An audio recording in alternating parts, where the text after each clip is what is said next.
Ravindranath. I'm from Mysore, India. And, I'm an endoscopic spine surgeon. And I'm operating in this field since the past 10 years. I've done more than 1,000 surgeries.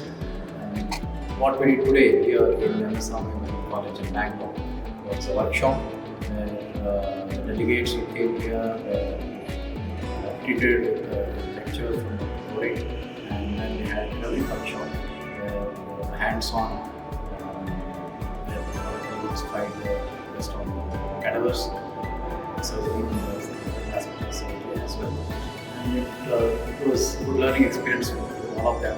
And I must say that this is one of the excellent conference organized by GHA Academy, and it's the first time conference, endoscopic conference, and I believe they are going to do more in India and abroad as well.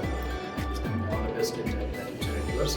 I'm happy with all the facilities provided and the professional approach of GHA in organizing this conference. All the young orthopedic spine surgeons and neurosurgeons, budding surgeons who want to learn advanced techniques in spine surgery, they will have a feast of time learning this surgery because they're learning from experienced people, and GHA is providing that platform for these budding surgeons to learn.